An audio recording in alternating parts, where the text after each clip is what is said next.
आज हम prison act 1894 के चैप्टर नंबर 4 को डिस्कस करेंगे। ये बेसिकली प्रिजन एक्ट 1894 का लेक्चर नंबर 2 है।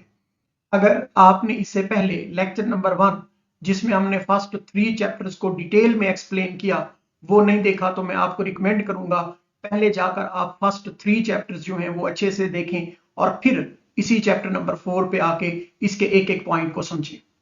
मेरी कोशिश होगी कि एग्जाम में आने वाला हर एक पॉइंट आपसे शेयर किया जाए, आपको समझाया जाए, आपको बताया जाए। और आपने अगर मॉक टेस्ट के हवाले से हमारा व्हाट्सएप सेशन ज्वाइन करना है तो इसके लिए स्क्रीन पर आपको व्हाट्सएप नंबर दिखाई दे रहा है, इस नंबर पर आप राब्ता कर सकते हैं। तो स्टूडेंट आइए हम आगाज करते हैं चैप्टर नंबर 4 का। बेसिकली बेटा ये जो चैप्टर है हमें बताता है कि कैदी जब जेल में आता है तो उसके साथ क्या तरीकाकार, क्या प्रोसीजर जो है वो अख्तियार किया जाना चाहिए। यानी कि उसका सामान, उसकी प्रॉपर्टी किसके पास जाती है, कैदी को ट्रांसफर या रिहा कब और कैसे किया जाता है, ये सारी बातें जो हैं वो इसी चैप्टर के अंदर बताई गई हैं। ये चैप्टर बेसिकली 3 सेक्शंस पे शामिल है, 3 सेक्शंस पे मुश्तमिल है। उनमें एक सेक्शन 24 है, एक सेक्शन 25 है और एक सेक्शन 26 है। Chapter number 4 basically admissions, removal, discharge of prisoner से मुताल्लिक है। अब सेक्शन 24 जो है ये बेसिकली एडमिशन एंड एग्जामिनेशन से मुताल्लिक है, यानी कि कैदी का दाखिला और तिब्बी मुआयना जो है वो इस चैप्टर में। जब कोई कैदी जेल में दाखिल होता है तो सबसे पहले क्या काम किया जाता है, सबसे पहले काम उसकी सर्च है, उसकी तलाशी है। तो सबसे पहले उसकी तलाशी की जाती है, कैदी की मुकम्मल तलाशी दी जाती है। और तलाशी का जो बेसिकली पर्पस है वो ये है कि कहीं उसने प्रोहिबिटेड एटम जो है जैसा कि नशा है, छुरी है, मोबाइल है या कोई छुपी हुई खतरनाक चीजें जो हैं वो तो उसके पास मौजूद नहीं है। क्योंकि अगर ये सारी चीजें उसके पास मौजूद हैं तो फिर ये उससे जो है ले ली जाती हैं ताकि उसको किसी किस्म की ये मेडिकल अमले को या ओवरऑल किसी को जो है वो कोई मुश्किलात का सामना ना करना पड़े। इसलिए पहली लाइन में जो है वो क्या बताया गया है बेटा, एवरी प्रिजनर इज सर्च। हर एक प्रिजनर जो है उसको सर्च किया जाता है। किस लिए किया जाता है, ताकि ऑल द प्रोहिबिटेड एटम्स जो हैं वो उससे क्या किए जाएं, हटा लिए जाएं, उससे उठा लिए जाएं। और उनमें नशावर कोई चीज है या इसके अलावा छुरी है, मोबाइल है या कोई और खतरनाक चीज जो है।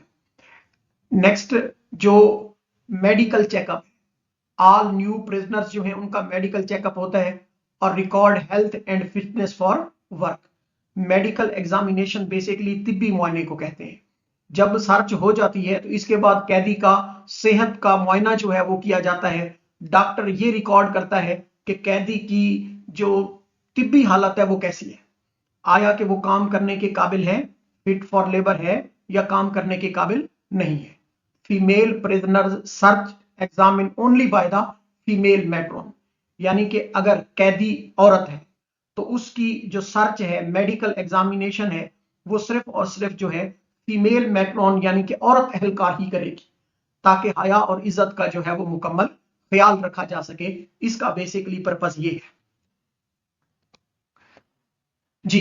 तो नेक्स्ट हमारे पास सेक्शन 25 है। सेक्शन 25 जो है ये प्रॉपर्टी ऑफ प्रिजनर से मुताल्लिक है, यानी कि कैदी के पास जो है वो क्या क्या सामान है और उस सामान के मुतालिक जो है वो क्या क्या चीजें जो है, क्या क्या ऑर्डर्स हैं। All the money and belongings of the criminal prisoners take and kept safely by the jailer. Very important MCQ है कि बताइए कैदी की जो मनी है और उसका जो कीमती सामान है वो किसके पास जमा करा लिया जाता है, किसकी जिम्मेदारी है कि वो इसको सेव रखे, तो आप बताएंगे जेलर की जिम्मेदारी है।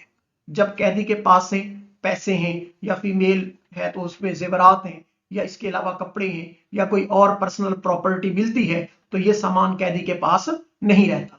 ये सारे का सारा सामान जो है वो जेलर अपने पास सेफ कस्टडी में जो है वो रख लेता है।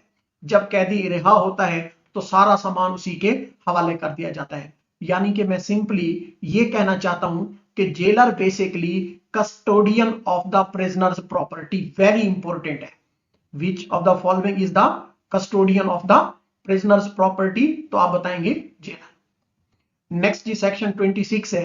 जो सेक्शन 26 है ये हमें रिमूवल एंड डिस्चार्ज से मुतालिक है। सेक्शन 26 जो है ये कैदी की मुंतकली और रिहाई से मुतालिक है। Before transfer prisoner must be checked by the doctor and declared fit to travel. तो ट्रांसफर से पहले भी डॉक्टर क्या करता है, कैदी को चेक करता है और बताता है कि ये ट्रैवल के काबिल है या नहीं है। सिक और serious prisoners can not be discharge without the medical approval. अगर कैदी जो है बीमार है या कोई मसला है तो फिर मेडिकल अप्रूवल के बगैर जो उसको डिस्चार्ज नहीं किया जाता। तो यही बताया गया है कि सबसे पहले ट्रांसफर, क्योंकि इस सेक्शन के अंदर दो बातें हैं ना, एक ट्रांसफर से मुतालिक और दूसरा डिस्चार्ज से मुतालिक। अगर मैं ट्रांसफर की बात करूं तो अगर कैदी को जेल से दूसरी जेल ट्रांसफर करना हो तो पहले डॉक्टर चेक करेगा कि कैदी सफर के काबिल है या नहीं है। जब तक वो फिट टू ट्रैवल सर्टिफिकेट जो है उसको ना मिल जाए तो कैदी जो है वो ट्रांसफर नहीं किया जा सकता। और दूसरा पॉइंट जो है वो डिस्चार्ज से मुतालिक है। अगर कैदी बीमार या कमजोर हो तो उसे डॉक्टर की इजाजत के बगैर ना मुंतकिल किया जा सकता है और ना ही रिहा किया जा सकता है। याद रखिएगा ये कंपलसरी सेक्शन है, एग्जाम पॉइंट ऑफ व्यू से इससे जरूर क्वेश्चन आएगा। स्टूडेंट्स मैं आपको यकीन दिलाता हूं अगर आपने ये स्लाइड्स गौर से सुनी और आप इनके की पॉइंट्स नोट करते गए तो आपको प्रिजन एक्ट 1894 से आने वाला कोई भी एमसीक्यू जो है वो आपका गलत नहीं होगा जी। तो नेक्स्ट है जी हमारे पास बेसिकली अब इस एक्ट की जो है वो समरी बयान की गई है।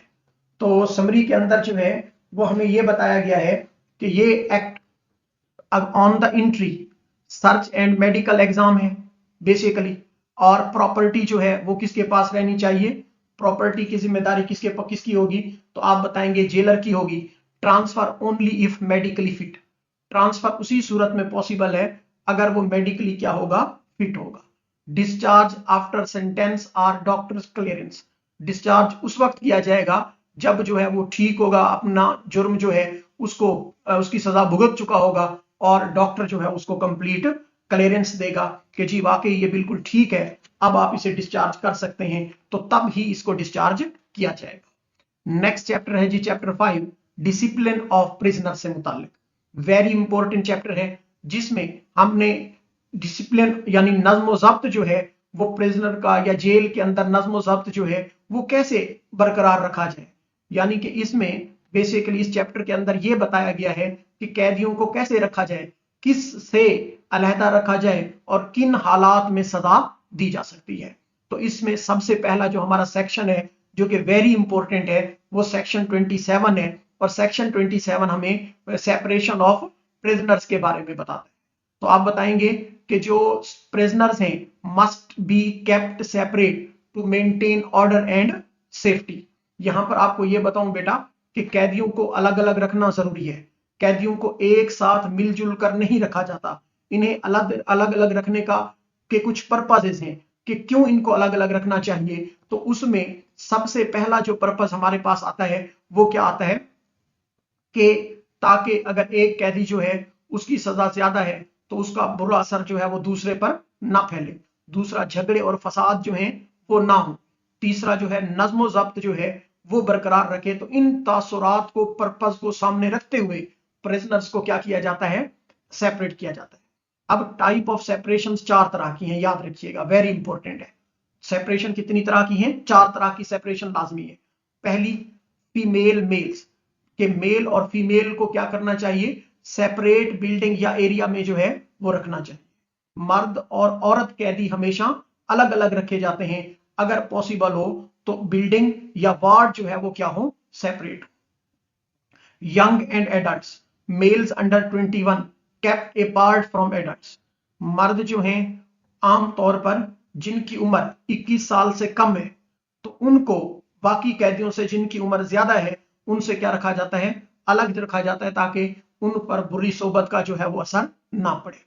अनट्राइड और कन्विक्टेड पर्सन, प्रिजनर जो हैं waiting trial kept separate from the convicted person, जो कैदी मुकदमा जेरे समाअत अंडर ट्रायल हो उन्हें कन्विक्टेड कैदियों से जो है वो क्या रखा जाए, जिन पर जुर्म साबित हो जाए उनसे अलग रखना चाहिए। और इसके अलावा सिविल एंड क्रिमिनल, जो सिविल प्रिजनर्स हैं kept apart from the criminal prisoners, जो सिविल प्रिजनर्स हैं इनको आमतौर पर जो है दीवानी कैदी जैसा कि कर्ज या झगड़े की बुनियाद पर बंद अफराद जो हैं इनको क्रिमिनल कन्विक्ट से क्या रखना चाहिए, अलग रखना चाहिए। इसका जो बेसिक पर्पस है, इसकी जो बेसिक सेपरेशन की इंपॉर्टेंस है वो ये है ताकि एक कैदी दूसरे के बुरे असरात से महफूज रहे, बदउनवानी और लड़ाई वगैरह जो है इससे क्या किया जाए, इससे बचा जाए। इसका बेसिक पर्पस यही है। तो स्टूडेंट ये सेक्शन 27 जो है एक इंपॉर्टेंट सेक्शन काउंट होता है।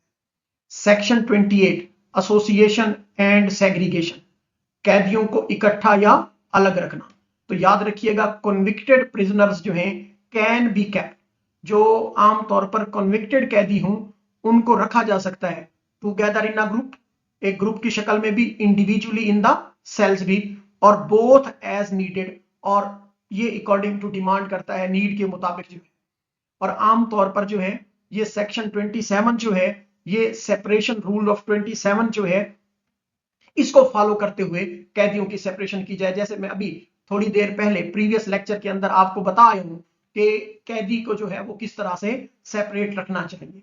तो कैदियों को इकट्ठा या अलग रखना, कन्विक्टेड कैदियों को क्या किया जाता है, ग्रुप फॉर्म में, एसोसिएशन में एक साथ भी रखा जा सकता है। इसके अलावा जो है इनको सेग्रीगेशन यानी अलग अलग सेल्स में भी रखा जा सकता है, या दोनों का कॉम्बिनेशन भी इस्तेमाल हो सकता है। लेकिन सेपरेशन रूल्स जो हैं वो बेसिकली सेक्शन नंबर 27 के मुताबिक होंगे। पर्पस इसका क्या है, ताकि किसी कैदी को अकेले या ग्रुप में रखना डिसिप्लिन और सिक्योरिटी के ऊपर जो है वो मुनहसर है, डिपेंड करता है किसके ऊपर, उसके डिसिप्लिन और सिक्योरिटी के हवाले से कि वो किस लेवल का मुजरिम है ये देखना भी जरूरी है। सेक्शन 29 जो है ये सोलेटरी कन्फाइनमेंट से मुताल्लिक है। सोलेटरी कन्फाइनमेंट यानी कि rules for keeping a prisoner alone as punishment. Communication, cells must allow the prisoner to talk to the prison officer any time. तन्हाई में रखकर सजा देना, तन्हाई में रखकर सजा देना जो है ये उस वक्त दी जाती है जब कोई कैदी डिसिप्लिन तोड़े, लेकिन कानून कहता है कि कैदी की सेल ऐसी हो कि वो ऑफिसर से बात कर सके। अगर तन्हाई 24 घंटे से ज्यादा हो तो डॉक्टर रोजाना जो है हेल्थ चेक करेगा। अगर तन्हाई 24 घंटे से ज्यादा हो तो फिर डॉक्टर क्या करेगा, रोजाना बेसिस पर उसकी हेल्थ चेक करेगा जी। और इसके अलावा जो है तन्हाई में सजा देते हुए भी सेहत और हिफाजत का क्या रखा जाएगा, ख्याल रखा जाएगा। Even punishment, health and safety must be insured. तो तन्हाई में सजा देते हुए भी सेहत और हिफाजत का ख्याल रखना लाजिम है। सेक्शन 30 जो है ये प्रिजनर सेंटेंस्ड टू डेथ से मुताल्लिक है, यानी कि सजाए मौत पाने वाले जो कैदी हैं उनके साथ थोड़ा सा स्ट्रिक्ट रूल्स है। Strict rules for death row prisoners, याद रखिएगा। सजाए मौत पाने वाले कैदियों के लिए हाई सिक्योरिटी रूल्स जो हैं वो होते हैं, जिनमें सबसे पहले सर्च है। तो jailer must search and remove any dangerous atom upon arrival. तो अराइवल पर उनकी क्या होगी, सबसे पहले सर्च होगी। जेलर फौरन तमाम खतरनाक अशिया उनसे क्या करता है, ले लेता। Separate cell must be kept alone away from other prisoners. तो ये कैदी बिल्कुल अकेले रखे जाते हैं। याद रखिएगा constant guard must be watch day and night by the guards. तो आमतौर पर कांस्टेंट जो गार्डिंग है यानी कि 24 घंटे जो है उनको गार्ड प्रोवाइड किया जाता है, 24/7 जो है उनकी निगरानी की जाती है। मैं आसान अल्फाज में ये बताना चाहता हूं कि सजाए मौत पाने वाले कैदी ज्यादा सख्त हिफाजती इंतजामात में जो है वो क्या किए जाते हैं, रखे जाते हैं, यानी कि उनको maximum security and strict supervision जो है उसका सामना करना पड़ता है। उनको मैक्सिमम सिक्योरिटी और स्ट्रिक्ट सुपरविजन के अंदर रखा जाता है जी। तो अगर मैं आपको चैप्टर नंबर 5 की समरी बताऊं जो कि वेरी इंपॉर्टेंट है, आपको एमसीक्यूज में बहुत हेल्प करेगी, मैं आपसे रिक्वेस्ट करूंगा कि अगर अभी तक आपने हमारा चैनल सब्सक्राइब नहीं किया तो चैनल को जरूर सब्सक्राइब करें ताकि हमारी हर नई आने वाली वीडियो का नोटिफिकेशन जो है वो आपको मिले। तो समरी में बेसिकली चैप्टर नंबर 5 में टोटल 4 सेक्शन है, 27 to 30। जो 27 सेक्शन है ये किससे मुताल्लिक है, कैदियों की अलहदगी। इसमें कैदियों के 4 ग्रुप हैं, मेल को फीमेल से, एडल्ट को यंग से, सिविल को क्रिमिनल से, कन्विक्टेड को अनटायर्ड पर्सन से जो है वो क्या किया जाएगा, सेपरेट किया जाएगा। सेक्शन 28 जो है ये प्रिजनर्स कैन बी होस्ड टुगेदर और सेपरेटली, ये कैदियों के ग्रुप या अकेले रहने से मुतालिक है। डिसिप्लिन को मलहूज़ खातर रखते हुए क्या करना होगा, फैसला करना होगा। सेक्शन 29 जो है ये solitary confinement allow with the doctors daily checkup. Basically जो सेक्शन 29 है ये तन्हाई की सजा से मुतालिक है और 24 घंटे से ज्यादा पर रोजाना डॉक्टर क्या करेगा, चेकअप करेगा। सेक्शन 30 जो है ये डेथ सेंटेंस प्रिजनर से मुतालिक है, आइसोलेटेड जिनको 24 घंटे जो है वो गार्ड किया जाता है, यानी कि मुसलसल निगरानी में रखा जाता है और वो भी सख्त हिफाजती इकदामात में, और अगर जैसे ही किसी और जगह से उनका अराइवल हो तो उनकी प्रॉपर जो है वो क्या की जाती है, सर्च की जाती है, तलाशी की जाती है।